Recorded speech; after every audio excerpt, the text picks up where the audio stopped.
Welcome back to another video, or if this is your first time dropping by, welcome aboard. Today we're going to be checking out Chubu Centrair International Airport. This is the main international airport serving Nagoya and kind of the central Japan area. And it's another one of Japan's island airports, and there's 4 in total. Today we're going to be flying out of Terminal 1, and I've never been to this airport before, so I'm totally excited to see what it's all about. It's another rainy day today. It's pouring right now, and I'm just under the tracks right now, so I'm just heading to the train station. So come along, let's check out Chubu Centrair International Airport, Terminal 1. Located 35 kilometers south of Nagoya in Aichi Prefecture, the most efficient way to reach the airport is to jump on the Mu Sky Limited Express, which connects the airport to the main city in about 28 minutes and costs 1,250 yen. After jumping off that outstanding Hinotori Limited Express train yesterday, which I highly recommend you take a gander at, I dipsy-doodled my way about the prefecture for a couple hours and ended up somewhere between Nagoya and the airport. Thus, I jumped on a regular train to make my way. Lying on a man-made island in Ise Bay, one can also reach the airport by bus or ferry, which connects the city of Tsu in Mie Prefecture across the bay. Opened in 2005, Chubu Airport became the dominant airport of the region and adopted Nagoya Airport, now Airfield, IATA code NGO, along with the majority of its flights.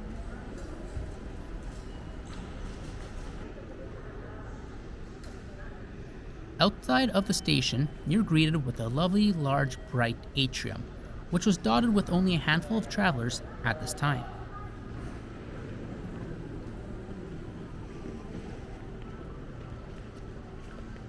The signage is easy to follow. Go left for Terminal 2 and the Flight of Dreams, and we'll head there in a few moments. Go right for Terminal 1.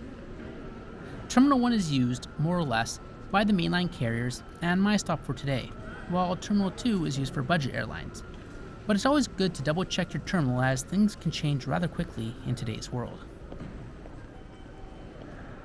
The third floor of Terminal 1 houses the check-in. Upon entering the terminal, the right side is dedicated for domestic, while the left is for international. The information desk and large display can direct passengers to the correct check-in area. And I enjoyed seeing these ninjas chilling from above. ANA's domestic check-in area appeared to be mildly lively this morning, while other carrier check-ins were either closed or between flights, as we were now into late morning. The international side was much quieter, though not completely empty. There was a Philippine Airlines flight which had recently completed their check-in. Glancing at the departure screen, I wonder why they still post all these cancelled flights. I imagine some routes must have not operated for well over a year now. Regardless of flying domestically or internationally, the departures floor doesn't have much of value besides check-in and security, so there isn't much need to spend an abundance of time on this floor. Speaking of time, if you have extra, it may be worthwhile to head up to the 4th floor. The 4th floor houses the majority of shops and restaurants, and I really like how they designed and utilized this space. Coming up the escalator, you're greeted with this large, open wood floor area that has some tables throughout and a large screen at the end. For coffee lovers, there's a Starbucks hiding in that back right corner. This area is also used for events, as we can see the stage lights hanging from above. The side is the food court, which houses a few outlets, but nothing that really caught my eye today.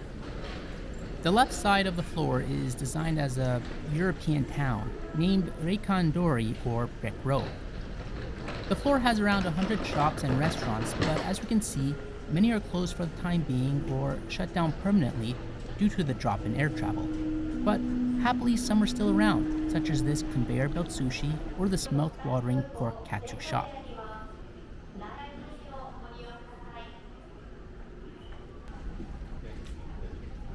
I enjoyed how they incorporated these small, cozy streets or alleys throughout the design.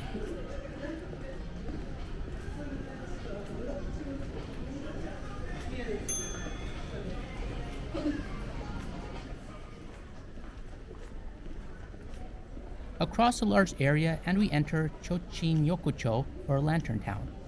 And this area is designed kind of as an old Japanese town. Again, it's composed of these small alleyways which seem to branch off in all directions. It would be enjoyable to see how it looks and feels with all the shops open, with the regular amount of passengers enjoying what it has to offer. Now, as a choice for lunch, I don't think there's a bad option, but my stomach alarm was going off now, and I settled on this shop at the end.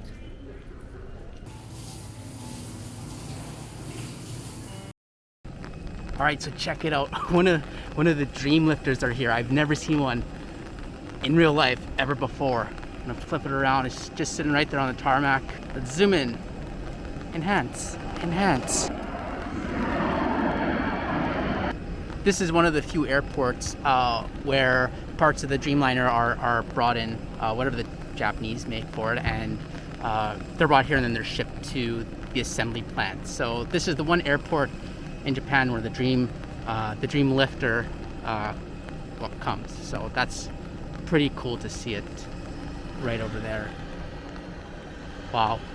I was hoping it was here. I wasn't sure it was going to be, but I was hoping it was here. So this is a pretty cool day, that's for sure. All right, so I thought I'd come out on the observation deck for a few moments. It's raining a little bit, not terribly bad, but kind of enough that you don't want to be out here. And I think this is the largest observation deck I've been on. It goes right out here, and I think the website says that it extends almost 300 meters from the runway. So the closest I think you can get in Japan on the observation deck to the runway. And yeah, you can see the other part of the terminal over there. So I'm only about halfway out there. So I think I'll walk out there really quickly just because, and then I'll jump back in. As I'm out here for even just a few minutes, I don't know if you can hear, but there's all these pops. I guess it's their bird deterrent system, because I guess we're on an island, so every few moments you hear these pops here or there, which is noticeable if you haven't really heard it before. But it's windy and wet, so let's go inside.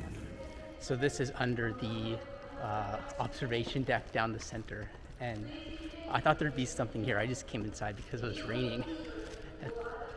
There's nothing here. I had to ask the security guard if I can even go here because everything looked closed, which it is, and I didn't want to go somewhere I wasn't supposed to. But some airplane models over here.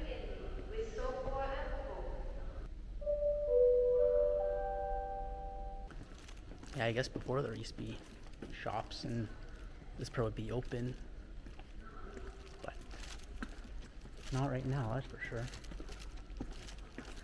I'm the only one here. I can just hear myself echo in this building right now. It's a little weird. Vending machines, washrooms, Centrair exhibition room. It's closed. The escalator. Let's go.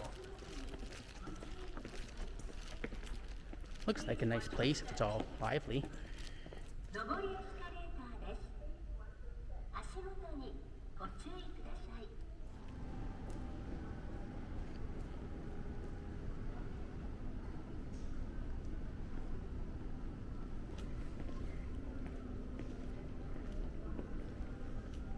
Well, through that trek, I got myself back on the main floor of the terminal and right by some of the lounges back there. It was quite the trip. There was no one there.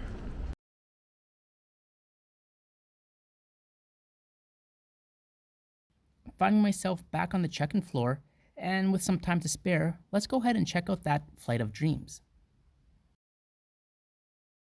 So once you get off the train, if you turn left, it takes you to Terminal 2, or this Flight of Dreams, which has the first Dreamliner ever made. So we're going to check that out. But the website last night said that they were doing construction from April. So I hope I can see something inside. That's where we're heading to now. Flight of Dreams. What a spectacular name. Now I have to find the airplane. Wow. Look at this. This is ZA001, the first Dreamliner ever made. And it's right here. It's so cool. You can almost reach out and touch it. The wing goes right over the restaurants, the seating area over here. Look at this.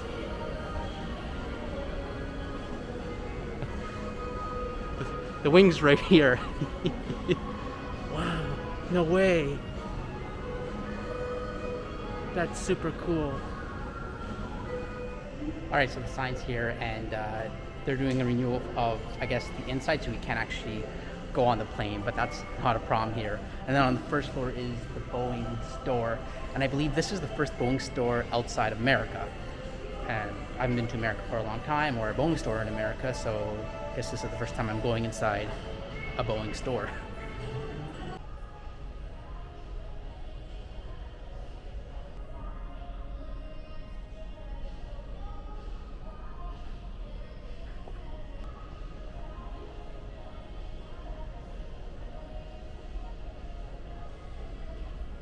And you can see on the top there of just above the door, it says experimental. So this aircraft was never actually used for passenger use.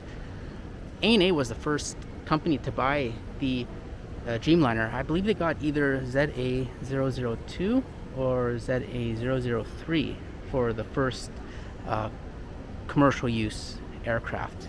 So this one was purely for experimental reasons. Wow, that's probably the coolest thing I've ever seen in an airport for a long time. And if you fly Terminal 2, you get to walk right by it, which is awesome. Terminal 1 is over there. But yeah, wow, that's amazing. And it's not just the airplane too. They make it set it up like Seattle or the West Coast there. Yeah, it's just an amazing job what they did there. This would be a great thing to do as well. Even if you're not flying out of Nagoya Airport, if you come to Japan, you can just take the train and, you know, do it for a day and you can experience it. There's the aircraft there, there's the Boeing shop, there's also a flight simulator, there's a bunch of restaurants, coffee shops, and all that stuff. So lots of things to do. I would definitely, if you like aviation or airplanes, I would come here. Yeah, even if I'm not flying out of this airport, that's a fun thing to do for a day. And on a rainy day too, it's all inside. Wow, that was very cool. Great experience. I'm glad it was open. Jumping through security, and the floor plan is quite simple. Shaped like an L with 11 gates, you either head left or right. Similar to other airports we visited in Japan, there isn't a whole lot here. There's a few shops right after security, along with the lounge. The surprise and excitement which initially greets travelers to the airport seems to have dissipated, and what remains is a narrow, carpeted, bare essentials departures lobby. There's definitely no need to go through security any earlier than necessary to reach your gate. And my gate, of course, is right at the end, and a hint to my next video.